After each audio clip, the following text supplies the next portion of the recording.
I'm scared for that person that I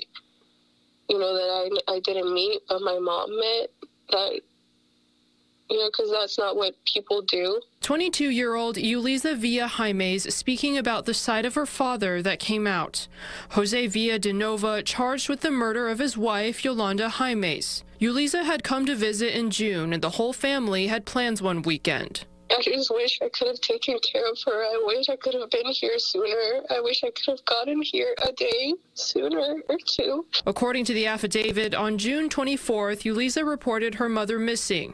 Her truck was found abandoned near the neighborhood with her keys and wallet in it, but her cell phone missing.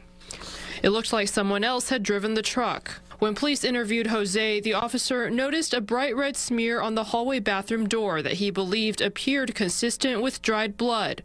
Jose claiming it came from nosebleeds from one of the children. After testing, it was a mixture of Yolanda's and Jose's. Using forensic products also showed blood splatter and led detectives to believe that a violent assault could have occurred within the residence and that the blood evidence appeared to have been cleaned up. Court paperwork says Jose lied about Yolanda getting ready for work and asking the car dealership about GPS information on her truck. The affidavit says he also lied about getting a call from her workplace asking about her and changing his story about his car breaking down and needing a ride. She would have never left me or the kids at all. And she would have definitely never left us with my dad at all. He admitted to the detective he had deleted phone call records and text messages from his cell phone for the time period that Yolanda was missing. Cell phone data also showed both Yolanda and Jose's phones traveled to the area of Jose's job site, and Yolanda's phone was disconnected a few hours later.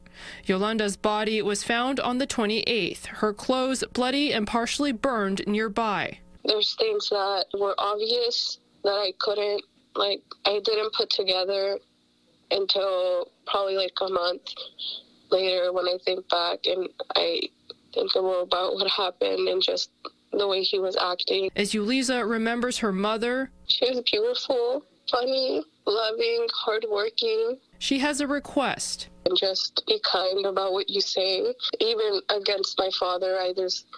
There's also, that's why I say that there's nothing that I can say.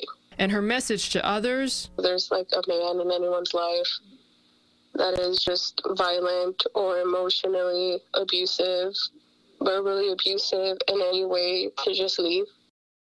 And the affidavit says Jose and Yolanda had marital issues. There were 4 domestic calls to that house over the years, and Jose assaulted Yolanda multiple times. The autopsy says the exact cause of death is undetermined because of the body's state of decomposition. Live downtown, Angela Shen, Fox 7 Austin News.